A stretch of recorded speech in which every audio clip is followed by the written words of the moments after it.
নমস্কার, সবাইকে ধন্যবাদ।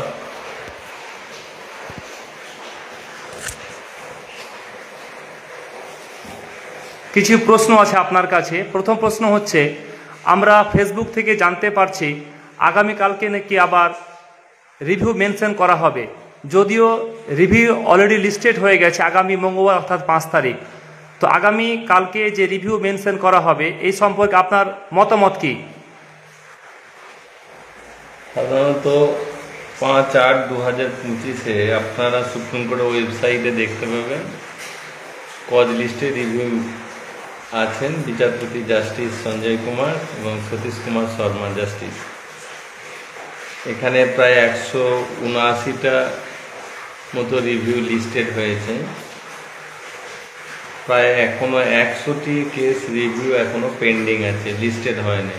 সাপ্লি লিস্টে আসতে পারে বা পরে হতে পারে।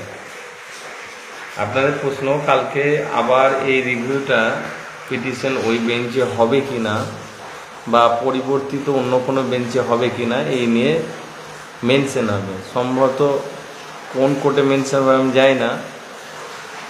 জাস্টিস সঞ্জয় কুমার বেঞ্চেও মেনশন হতে পারে অথবা চিফ জাস্টিস কোর্টেও মেনশন হয়। কারণ সকল কেসের মূল রেজিস্ট্রার হচ্ছেন কোর্ট রেজিস্ট্রার, অর্থাৎ কেস ডিস্ট্রিবিউশনের লিস্ট যিনার হাতে পাওয়ার আছেন তিনি হচ্ছেন chief justice justice B R. Gavai. কারা করবেন কি করবেন আমি তো বলতে পারছি না, জানাও নেই। তো যদি মেনশন হয় ওপেন, মেনশনটার উদ্দেশ্যটা কী থাকতে পারে যে আমরা সঞ্জয় কুমারের বেঞ্চে কেস শোনাবো না, এরকম কোনো আইনজীবী করবেন কিনা আমি জানি না। সেটা কারা করবেন কি করবেন ইত্যাদি সে তারা উত্তর দেবেন বা আপনারা জানতে পারবেন।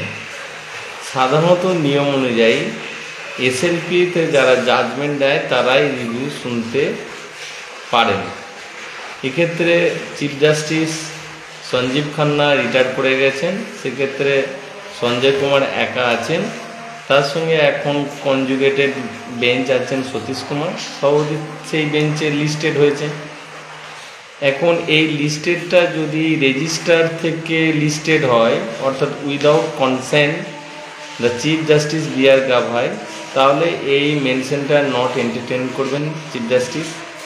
আর যদি ওনার ডিরেকশনে বা যদি এই লিস্টেড হয়ে থাকে তাহলে উনি যদি ওনার কনসেন্ট ছাড়াই হয়ে থাকে তাহলে উনি এন্টারটেন করলেও করতে পারে। কিন্তু খুব গুরুত্বপূর্ণ কথা, যেভাবেই এন্টারটেন হোক বা না হোক, মূলত সঞ্জয় কুমারকে বাদ দিয়ে কোনো বেঞ্চ তৈরি হবে না। 2 বা ততোধিক বিচারপতি নিয়ে বেঞ্চ তৈরি হতে পারে রিভিউ এই ইমার্জেন্সি পিরিয়ডে, বা রিভিউ ডেট পিছিয়ে যেতে পারে যদি বেঞ্চ নতুন করে তৈরি হয় চিফ জাস্টিসের কনসার্ন নিয়ে। সেই ক্ষেত্রে সঞ্জয় কুমারকে বাদ দিয়ে নতুন করে বেঞ্চ হওয়াটা একটা অকল্পনীয় বা একটা বিরলতম ঘটনা বলে আমার সাধারণত মনে হয়। ওনাকে নিয়েই বেঞ্চ তৈরি হবে, সেটা 2 হতে পারে, ততোধিক হতে পারে, অথবা যদি চিফ জাস্টিস মনে করেন যে এটা এন্টারটেন করবো না তাহলে ওই বেঞ্চই 5 তারিখে রিভিউ পিটিশন শুনানি হবে। আমাদের আপনার কাছে পরবর্তী প্রশ্ন, যে যদি আগামী 5 তারিখে রিভিউ ডিসপোজ হয়ে যায় তাহলে এর পরবর্তী কোনো ইতিবাচক পদক্ষেপ আছে কিনা? প্রথমত আমরা ডিসপোজ হবে এই আশাটা কেন করবো? আমরা আশা করতেই পারি যে আমরা রিভিউ ফল পাবো। এখন সিস্টেমটা আপনাদেরকে বুঝতে হবে যে রিভিউস যেটা হয় সেটা কজ লিস্টের উপরে লেখা আছে দ্য চেম্বারের টাইম মেনশন থাকে। রিভিউ যদি সেখানে রিভিউতে লেখা থাকে যে এই 3/4/2025-এ যে জাজমেন্ট এসেছে সেটা কি কোনো মডিফাই প্রয়োজন আছে, যদি মডিফাই প্রয়োজন থাকে তাহলে রিভিউটা অ্যাকসেপ্ট হয়ে যাবে। তাতে কয়েক পাতা জাজমেন্ট বেরোবে, অর্ডার বেরোবে যে কেন এই রিভিউটাকে আমরা এই 3/4/25-এর অর্ডারটাকে স্যাটিসফাইড করছি বা স্টে দিচ্ছি। সেই স্টে দিলে এখন কোন সিচুয়েশনে থাকবে বা ট্যাটাসকো দিচ্ছি, তাহলে সেই রিভিউটা অ্যাকসেপ্ট জায়গা গেল, কয়েক পাতা অর্ডার আসবে। আর যদি রিজেক্ট হয়ে যায় তো সেটা 2-4 লাইনই বেরিয়ে যায়, দিয়ে সই হয়। এই অ্যাকসেপ্ট রিজেক্টটা সঙ্গে সঙ্গে জানা যায় না, যতক্ষণ না সুপ্রিম কোর্টের ওয়েবসাইটে আপলোড হচ্ছে সেক্ষেত্রে যায় না। এখানে কোনো বড় সিনিয়রের প্রয়োজন হয় না, মূলত অ্যাডভোকেট অ্যান্ড রেকর্ড কি প্রয়োজন হয়। তবে যদি বিশেষ প্রয়োজন হয় তাহলে ডাকে, না হলে ওনারাই ডিসিশন নিয়ে নেয় ইত্যাদি। এখন আমরা এসএলপিতে যেভাবে শুনানি হয়েছে সেটাকে অনেকটা রিভিউ ভাবে আমরা ভেবে নিচ্ছি যে ওইভাবেই রিভিউগুলো হয়, আদৌ কিন্তু রিভিউ ওইভাবে হয় না। রিভিউটা ডিটেক্ট হচ্ছে যে ওকে আমরা অ্যাডমিশন নেবো কি নেবো না, এটাই হচ্ছে মেন পার্ট। যদি নন অ্যাডমিশন হয়ে যায়, অর্থাৎ আর কোনো শুনানির প্রয়োজন নেই, যেটা জাজমেন্ট দিচ্ছে সেটাই হচ্ছে, অর্থাৎ আমাদের যেমন অনেক সময় খাতা দেখার পর রিভিউ করি, রিভিউ আনচেঞ্জ হতে পারে মার্কস, অথবা চেঞ্জ হতে পারে, নতুন করে লেখার কোনো প্রয়োজন নেই। সাধারণত যিনি এক্সামিনার তিনিই দেখতে পারেন, বা অন্য কেউ হতে পারে, স্কুটিনার ইত্যাদি। এবারে একটা ব্যাপার ঘটতে পারে এই ক্ষেত্রে, যে ক্ষেত্রে রিভিউটা একজন বিচারপতি এসএলপিতে রায় দিয়েছেন, নতুন যিনি বিচারপতি সতীশ শর্মা, উনি তো এই এসএলপিতে রায় দেননি। সেক্ষেত্রে যদি মতটা ডিফার হয়ে যায়, 1-1 হয়ে যায়, অর্থাৎ আপনাদের পজিটিভ থাকার এই কথা বার্তা দিতে চাইছি যে ইন্টারনাল চেম্বারেতেই মত ডিফার হয়ে গেল 1-1, internal chamber, not discuss the other public opinion view. সেক্ষেত্রে দুজনের দুরকম মত হয়ে গেল, তখন তো ম্যাটারটা ডিসিশন হচ্ছে না, 3 বেঞ্চ নেই, যেহেতু এখানে পার্সেন্টেজ অফ মত এক জায়গায় আসে তা নয়, তাহলে সেক্ষেত্রে মামলাটা ওনারা ডিসাইড ম্যাটার দ্য চিফ জাস্টিসকে রেফার করে দিতে পারে। এটা হতে পারে, এটা হলে আপনাদের ক্ষেত্রে খুব ইতিবাচক হতে পারে, অর্থাৎ রিভিউ চিফের ঘরে চলে যাওয়ার সম্ভাবনা আছে। যদি মতটা ডিফার হয়ে যায় দুজনের ক্ষেত্রে তাহলে হতে পারে। আর দুজনায় যদি একই জায়গায় মত চলে আসে, আমি মানে ধরে নিচ্ছি 5 তারিখে রিভিউটা হচ্ছে, যদি 5 তারিখে রিভিউ না হয় তাহলে গল্পটা আলাদা, একটার সঙ্গে আর একটা গুলিয়ে দেবেন না। যদি 5 তারিখে রিভিউ, তার আগে পর্যন্ত কোনো প্রসেস অবস্ট্রাগল আর রিভিউকে আটকানো গেল না, সেই সিচুয়েশনে কি অ্যান্সার হবে সেটা আমি বলছি। যদি অবস্ট্রাগল আপনি আটকিয়ে দিলেন তো ফাঁসি হলো না, ফাঁসির আগের মুহূর্ত পর্যন্ত প্রশ্নগুলোর জায়গা ক্লিয়ার। যদি 5 তারিখে রিভিউ ওই ডেটে ওই সময়ে শুনানি হয়, তার কি অ্যাজাম্পশন হতে পারে, আমরা একটা অনুমান করতে পারি। যা সিদ্ধান্ত হবে কোর্টের জাজদের ওনাদের দৃষ্টিভঙ্গি, মানসিকতা, রায় যেটা প্রতিপন্ন হবে সেটাই। এগুলোর বাইরে কোনো কিছু বলা মানে আহম্মকের পরিচয় বা নিজেকে গর্বিত করা, এর বাইরে কিছু হয় না। তবে চেষ্টা সবসময় করা উচিত ইতিবাচক, চেষ্টা করা আর ফল পাওয়া দুটোর মধ্যে অনেক তফাৎ। তো যদি এক মত বেরিয়ে যায়, সেক্ষেত্রে রিভিউটা ডিটারমিনেশন ফ্যাক্ট চিফের কাছে চলে যাবে। চিফ যেহেতু কোর্ট রেজিস্টার সব কিছুই, কোর্ট তখন ডিসিশন নিতে পারে যে এই রিভিউ তো ডিসিশন হলো না, তাহলে তখন একটা বেঞ্চ গঠন হতে পারে। 2 হবে না নিশ্চয়ই, বিজোড় বেঞ্চ হবে, 3, 5, 7, 9, 11 ইত্যাদি। তো সম্ভবত এটা 3ও হতে পারে, 5 হতে পারে, 11, 9 যাওয়ার মতো সম্ভাবনাটা কম। এইরকম একটা লার্জার ম্যাটার, লার্জার স্কেলে চাকরি চলে গেছে, কোর্ট সেই সঠিকভাবে কোর্টের রায়ের প্রতি মানুষ অসন্তুষ্ট হয়ে আছে ইত্যাদি, তখন এটা লার্জার বেঞ্চ গঠন হয়ে যেতে পারে। সেটা চিফ নিজেও থাকতে পারে বা আদার সাইড থাকতে পারে, উনি না থেকেও কোনো বেঞ্চ গঠন করে দিতে পারে। এটা রিভিউ থেকে আবার ওপেন হতে পারে, এটাই আমার বক্তব্য। আর যদি রিভিউ অলরেডি ডিসমিস, তাহলে ব্যাপারটা আলাদা। এখন ডিসমিস বা অ্যাকসেপ্ট হবে কিনা সেটা 5 তারিখের মধ্যে সম্ভাবনা বেশি, অপেক্ষা করা উচিত। তবে যেহেতু উনি রায় দিয়েছেন, সাধারণত যারা রায় দেন তারা তার নিজের রায়ের উপরে সংশোধন হওয়ার সম্ভাবনা খুবই কম, পার্সেন্টেজে 1% দেখা গেছে আজ পর্যন্ত সাকসেস। এই কেসের ক্ষেত্রে আমি বলছি না, ইতিপূর্বে যে রিভিউ হয়েছে, এবং আপনারা 5 তারিখে দেখে নেবেন অনেকগুলো রিভিউ হচ্ছে, শুধু আপনাদের কেস না, প্রতিদিনই সুপ্রিম কোর্টে অজস্র মামলা রিভিউ হয়, অজস্র কিউরিটি হয়। তো এই ক্ষেত্রে যেহেতু একজন বিচারপতি নতুন এসেছেন, তার তো চিন্তা ভাবনা ব্যাপারটা কি করে যিনি এসএলপিতে রায় দিচ্ছেন তার সঙ্গে সহমত হবেন, এইটা আমার কাছে কনফিউশন আছে। অর্থাৎ এই জায়গায় মামলাটা খুললেও খুলতে পারে, এটা হতেও পারে বা নাও হতে পারে, maybe. That is waiting 5 August 2025। ওকে, আমাদের পরবর্তী প্রশ্ন, 3 নম্বর প্রশ্ন, আপনার একটা পোস্ট দেখলাম ফেসবুকে, আপনি লিখেছেন যে এই মামলাটা লার্জার বেঞ্চ যেতে পারে, একটু যদি এটা বুঝিয়ে বলেন তাহলে ভালো হয়। আপনার আগের প্রশ্নের উত্তরেই আমি বললাম যে রিভিউ থেকেও লার্জার বেঞ্চ যেতে পারে। মানে যেহেতু এখানে দুজনের ভিন্ন মত আসার সম্ভাবনা আছে, হবে এটা বলতে পারবো না, যেহেতু নতুন কোনো বিচারপতি এই মামলায় সংযুক্ত হয়েছে, বা আবার এই যে দুজনের বিচারপতিদের যে এখনো পর্যন্ত আপনারা জানতে পারছি যে এদের বেঞ্চি রিভিউ হবে, এটা পুরোপুরি নিশ্চিত না হতে পারে। কারণ সুপ্রিম কোর্টে যে কোনো জিনিস সব ওয়েট করতে হয় যেদিন মামলা হয় তার আগের রাত পর্যন্ত। সাপ্লিমেন্টারি লিস্ট হয়, সাপ্লিমেন্টারি লিস্টে কিছু ইনক্লুড হতে পারে, এক্সক্লুশন হতে পারে, মামলা ডিফার হয়ে যেতে পারে, 5 তারিখ না হয়ে 8 তারিখ হতে পারে, 12 তারিখ হতে পারে ইত্যাদি, বা অন্য কোনো বেঞ্চ হতে পারে, কনস্টিটিউশনাল বেঞ্চ তৈরি করতে পারে ইত্যাদি। যদি এটা সার্ভিস ম্যাটার, কনস্টিটিউশনাল ফরমেশন তৈরি হচ্ছে না, তো এইগুলো মানে প্রেডিকশন করা খুবই কঠিন, এবং এগুলো যারা বলেন তাদের থাকতে পারে, আমি বলতে পারবো না এগুলো কিভাবে হয়। তো লার্জার বেঞ্চে যেটা প্রশ্ন আপনাদের, লার্জার বেঞ্চে না যাওয়ার কারণ কি থাকতে পারে? এত মানুষের চাকরি চলে গেছে, এবং এই জাজমেন্টটাকে যদি ফাইনাল জাজমেন্ট ধরে নেওয়া হয়, ভবিষ্যতে যে কোনো নিয়োগে দুর্নীতি আসতেই পারে অভিযোগ। তো এই জাজমেন্টটাকে তো ঢাল হিসেবে ব্যবহার করা হবে, এবং বহু চাকরিকে, সরকারি চাকরিকে আগামী দিনে নিশ্চয়তা থাকবে না। এবং যে পরীক্ষা হয়তো সরকার নিতে চাইছে সেখানেও যদি দুর্নীতি বেরোয়, তাহলে তো এই জাজমেন্টেই কাজে লাগিয়ে দেওয়া হবে যে কত পার্সেন্ট দুর্নীতি হলে প্যানেল বাতিল হয় না। এই জাজমেন্টে এইটা ডিটেক্ট হয় না যে 10% কি 12% কি 30% পর্যন্ত সরকার দুর্নীতি করতে পারে, বাবা এটা দুর্নীতি মাপ। আমরা যেমন পাসের ক্ষেত্রে ভাবি 30% পেলেই পাস, কিন্তু 29 যে সে কি ক্ষতি করলো, এটা একটা মানদণ্ড ধরা হয়। এই ক্ষেত্রে এই জাজমেন্টের কোয়ালিটিটাকে দেওয়া হয়েছে, কোয়ান্টিটিকে গুরুত্ব দেওয়া হয়নি। অ্যাপারেন্টলি ভাবে গ্রুপ সি, গ্রুপ ডি কে কিন্তু উল্টো দিক দিয়ে যখন তাদেরকে সার্ভিসে জয়েন করার ব্যাপারে, সেখানে আবার কোয়ান্টিটিকে দেওয়া হয়েছে। অর্থাৎ যখন মূল জাজমেন্ট দেওয়া হয়েছে কোয়ালিটি, আবার যখন MA ফাইলে দেওয়া হয়েছে তখন বলা যায় না কোয়ান্টিটি, তারা আর কোনো এন্টারটেইন করতে পারবে না, তাদের কোনো প্রয়োজন নেই ইত্যাদি ব্যাপার।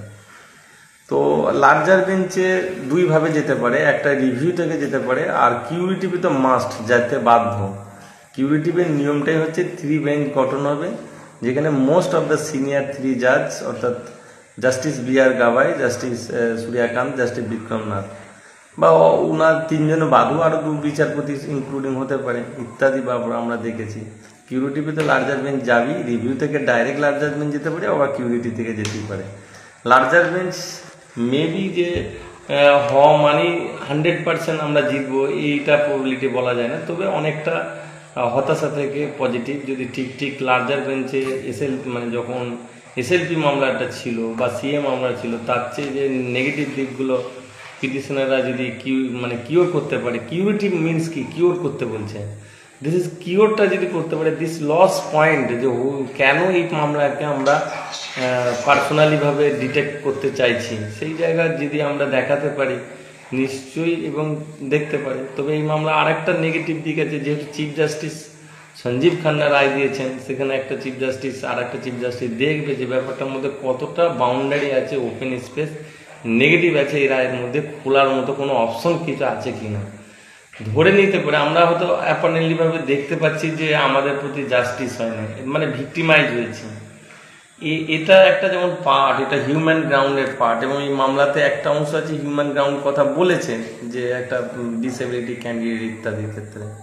এখন হিউম্যান গ্রাউন্ডটা কতটা ল পয়েন্টকে হিট করছে সেটা একটা গুরুত্বপূর্ণ পার্ট। আর সবার একটা দামি কথা বলার প্রয়োজন মনে করি আমি এই কেসটা নিয়ে, যতটা আপনাদের সঙ্গে সংযুক্ত হয়েছে। এই কেসটা যদি আইনের কেস হতো তাহলে লড়াই করা বা জিতা যত না সহজ হতো।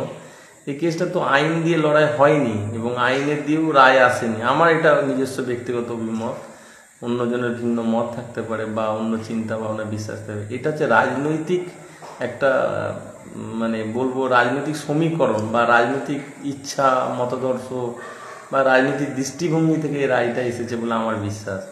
অবশ্যই দুর্নীতি হয়েছে, দুর্নীতির শাস্তি পাওয়ার যারা তারা পায়নি, যারা নিরপরাধ, যাদের না দিলে হতো, কোর্ট এটা পারতো, আরো সময় লাগতো যদিও, অবশ্য একটা শাস্তি হওয়া উচিত যারা দোষী করেছে, কোর্ট এটাকে একসাথে।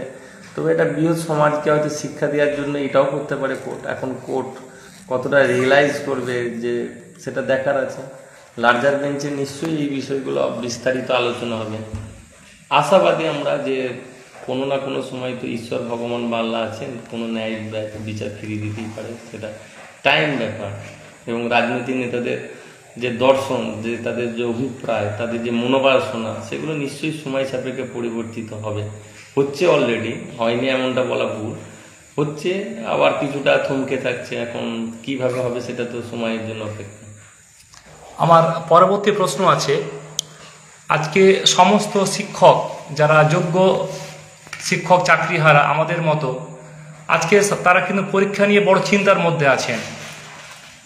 তো এই পরীক্ষা সম্বন্ধে যদি আপনি কিছু বলেন তারা একটু উপকৃত হতো, যারা বড় চিন্তার মধ্যে রয়েছেন। দেখুন, এই যে পরীক্ষা নিচ্ছে রাজ্য সরকার, সেটা কোর্ট নিচ্ছে না, রাজ্য সরকারের ইচ্ছা গেছে, কোর্টের কাছে আবেদন করেছে, কোর্ট সেটা অনুমতি দিয়েছে, এই তো বিষয়। এখন রাজ্য সরকার যখন এই চাকরিগুলো তার নিজের স্বাধীন সংস্থায়, স্কুল সার্ভিস কমিশনে সম্পূর্ণ দুর্নীতির সঙ্গে সহবাস বা সহযোগিতা, গাফলতি যাই বলেন কিনা, এটার ফলে এতগুলো লোকের জীবন জীবিকা ভবিষ্যৎ নিয়ে ছিনিমিনি খেলেছে। চাকরিটা যখন চলে গেল এদের আইনগতভাবে ৩-৪-২৫-এ, শুধু যোগ্য শিক্ষক শিক্ষিকা বললে ভুল হবে, শিক্ষা কর্মীদের গেছে, তারাও যে সবাই অযোগ্য ছিল তা নয়। তাদের আজকে ২-৩ মাস, এপ্রিল মাস থেকে তারা বেতনও নেয়, তাদের নতুন করে বসার সুযোগ নয়। রাজ্য সরকার নতুন করে একটা প্রভিশন খুলেছিল যে এইভাবে দেবো, ইত্যাদি ইত্যাদি। এখন যদি কারো একটা সন্তান মেরে দিয়ে যদি বলা একটা পুতুল কিনে দেবো, তার বদলে সে পুতুলটাকে নিয়ে আপনি ভুলে থাকেন, তাহলে কি ঠিক হবে? রাজ্য সরকারের কাজগুলো ঠিক এরকম। চাকরিকে মানে চাকরিটা চলে গেল, কেন গেল সেইটা সংশোধনের প্রশ্ন নয়, রিহ্যাবিলিটেশন, রিকম্পেনসেশন, মদকে মরলে যেমন টাকা দেয়, ইত্যাদি ইত্যাদি ব্যাপারগুলো। মানে ভাবনাটাই একটা গভীরে ভাবতে পারছে না যে কেন এগুলো ঘটছে, কেন এগুলো করবো, কেন এগুলো রাস্তা খেয়েছে। ঠিক আছে, কোর্টের দোষ তো সবটা নয়, কোর্ট তো একটা দৃশ্যমান বস্তুর মধ্যে কাজ করতে হচ্ছে, অদৃশ্য বস্তুগুলোকে নিয়ে। তো কারা কোর্টে গিয়েছিল তাদের নিয়ে বিচার করছে। মানে অন্যায় করাটা বড় কাজ নয়, অন্যায় ধরাটা বড় কাজ, মানে অপরাধ। এখন এই সমস্ত বিষয়ের উপরে যে পরীক্ষা নিতে চলছে, সেই পরীক্ষাতেও কিছু দেখবেন আপনার রাজ্য সরকার বলছে একটা জায়গায় যে আমরা এই পরীক্ষাটাকে যে কোনো সময়, যে কোনো মুহূর্তে তুলে নিতে পারি রিভিউ ফলাফলের উপরে। আশ্চর্য ব্যাপার। তাহলে ফ্রেশ পরীক্ষা কেন ক্যান্ডিডেট পরীক্ষা দেবে? ফ্রেশাররা কেন পরীক্ষা দেবে? সুপ্রিম কোর্ট বলছে টেন্টেডরা পরীক্ষা বসলে সেই মানে বসার অধিকারই নাই। রাজ্য সরকার বলছে কেন বসতে পারবে না, ইত্যাদি। তাদের টাকা ফেরত দেওয়ার প্রসঙ্গে আমি আসছি না, তারা যদিও কাজ করেছে, কাজের বিনিময়ে অর্থ পেয়েছে। টাকা ফেরত নেবে কি সুদ নেবে সেটা রাজ্যের ব্যাপার, যারা দেবে তাদের ব্যাপার, যারা চাইবে তাদের ব্যাপার।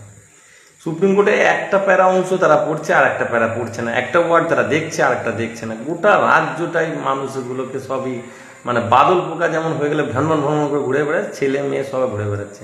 কোনো জায়গায় তাদেরকে বলাচ্ছে যে তোমাদেরকে 10 নম্বর পাই দেবে, যদিও ফ্রেশাররা সেটা সাফারার হবে, তারা 10 বছর 15 বছর পরীক্ষা দেয়। এরা দেখছে 7 বছর চাকরি চলে গেছে, যা পাওয়া যায় তাই লাভ, যে কোনোভাবে পাওয়া যায়। একবার টাকা দিয়েছি 3 লাখ, এবারেও যদি 6 লাখ দিয়ে পাওয়া যায়, এমনটা পরিবেশ তৈরি হয়ে গেছে। এইগুলো কি কাঙ্ক্ষিত? সবচেয়ে বড় প্রশ্ন। এই পরীক্ষা যে নিতে যাচ্ছে, কারা পাবে, কেন পরীক্ষা হবে, পরীক্ষা পিছানো উচিত, পরীক্ষা স্টে উচিত, যারা সুস্থ স্বাভাবিক মানুষ এই প্যানেলের বাইরে আছে তারা তো দেখতে পাচ্ছে। আকাশের উপরে যদি আপনি থাকেন তাহলে ভূমি স্থলভাগে মানুষগুলোকে দেখতে পাবেন কত ছোট ছোট লাগে, তো নদী নালাগুলোকে মনে হবে কত ছোট। তো এই যে যারা বাইরে আছে এই প্যানেলের বাইরে, তারা সুস্থ চিন্তা ভাবনা মানে কোথায় স্বচ্ছতা, কোথায় দুর্নীতি মুক্ত তার প্রশাসন মানে পরীক্ষা নিতে চাইছে, সেই ঘাড়ে দোষ চাপানোর ব্যাপারটা চালিয়ে যাচ্ছে। আমার মনে হয় রাজ্য সরকার এই শিক্ষা নিয়োগের ব্যাপারে যদি শিক্ষক নিয়োগটা সরকারি করতে চায়, বেসরকার হাতে না দিতে চায়, এইভাবে করাটা ঠিক নয়। আর এইভাবে যারা পরীক্ষা দেবে, সবচেয়ে বড় কথা, যারা হতাশায় হয়ে খড়কুটের মধ্যে বেঁচে থাকতে যে হয় পরীক্ষা দিয়ে একটা চাকরি যা পাবো 7 বছরের চাকরিটা চলে গেছে, আবার একটা নতুন করে চাকরি পাবো, এই চাকরিটা যে 7 বছর বাদ আবার যাবে না তার নিশ্চয়তা কোথায় আছে? এ তো বরং যাওয়ার জন্য রেডি। সুপ্রিম কোর্টের প্রতিটা অংশকেই এরা অমান্য করে করে চলছে, প্রত্যেকটা অংশ। কোর্টে যে এক বলছে, বিজ্ঞাপনে এক দিচ্ছে, নোটিফিকেশনে সকাল সন্ধ্যা একটু করে মডিফাই করছে। এ তো মুহুর্মুহ পরিবর্তন ঘটবে এবং যা পাওয়া যায় মানুষের যে বিশ্বাসযোগ্যতা সেই জায়গাগুলো হারিয়ে ফেলছে। আমার মনে হয় কোর্টকেও সঠিকভাবে এটা পরিবেশন করতে পারছে না, যারা চাকরি হারা তারাও কোর্টকে বোঝাতে পারেনি যে কারা পরীক্ষা দেবে এবং পরীক্ষা দেওয়ার কারা যোগ্য। অ্যাকচুয়ালি 3/4/25 অর্ডারে যে ক্ল্যারিফিকেশন, এটা রাজ্য সরকারও চায়নি এবং যারা পরীক্ষার্থী তারাও চায়নি। যারা নতুন করে পরীক্ষা দেবে, যারা জীবনে এই প্যানেলের সঙ্গে কোনোভাবে যুক্ত নয়, তারা প্যানেলের সঙ্গে নতুন একেবারে 2025 কি 24 কেউ গ্র্যাজুয়েশন, মাস্টার ডিগ্রি ইত্যাদি যারা পেয়েছে যোগ্যতা বসার জন্য, তো তারা কেন এই ব্যাপারে চুপচাপ রয়েছে? অদ্ভুত ব্যাপার।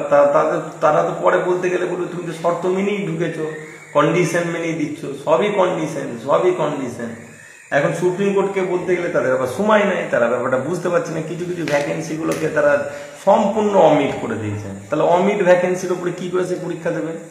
2010 সালে এনসিটি রুলসে কারো নম্বর ছিল, সেই নম্বরটা তারা অ্যাপ্লিকেবল নয়। ওবিসি নিয়ে তো ঘট হয়ে গেছে। পুরানো ওবিসি বাতিল, নতুন ওবিসি আছে। সে নতুন ওবিসি আগে পুরানো ওবিসি সে ছিল এ, এখন শেরশাবাদী চলে গেছে বি, তা তো নতুন ওবিসিও নাই। তো কি হবে, ব্যাপারটা কি হবে? এত তাড়াহুড়ো কিসের প্রয়োজন ছিল, আর এত কিছু মানুষকে বোকা সাজানোর প্রয়োজন কি? মানুষ কি সত্যি বোকা হয়ে আছে? এগুলো সময় মূল্যায়ন করবে। নিশ্চয়ই কোর্টও আজকে বুঝতে না চেষ্টা করলো, বা আমরা কোর্টকে বোঝাতে না পারলো, বা আপনারা বোঝাতে না পারলো, একদিন না একদিন বুঝবেই। আর যেদিন বুঝবে সেদিন সবকিছু আবার উলঙ্গ হয়ে যাবে। যেমন ভাবে 7 বছর ধরে যারা পরীক্ষাটাকে বাতিলের চেষ্টা করেছিল, দুর্নীতি হয়েছিল, সত্যি কথা, তখন যারা প্রকৃত যোগ্য তারা যদি কোর্টকে নিজেদের কথা বলতো যে প্যানেল দুর্নীতি হয়েছে, আমি দুর্নীতি করে পাইনি, আমাদের মধ্যে কারা দুর্নীতি সেটা ডিটেক্ট করা হোক, সেগ্রিগেশন করা হোক, এই ব্যাপারটা গাফলতি ছিল। সব জায়গাটাই হচ্ছে মানে প্রত্যেকের দোষ আছে একটা সিস্টেমের মধ্যে, দোষবিহীন কেউ নাই। এখন আমাদের এই সমাজে চাকরি বাকরি পেতে গেলে নিজস্ব দায়িত্ব। সরকার পরীক্ষা নেবে ঠিক, সরকার সঠিকভাবে পরীক্ষা নিচ্ছে কিনা, তার ওএমআর রাখছে কিনা, কে পরীক্ষা হলে চুরি করছে কিনা, সমস্ত দায়িত্ব এখন ক্যান্ডিডেটদের। সরকারের কোনো দায়িত্ব নাই, সরকারের শুধু একটাই দায়িত্ব, কিভাবে নিয়োগ করা যাবে সেটা নিয়ে তাদের ভাবনা।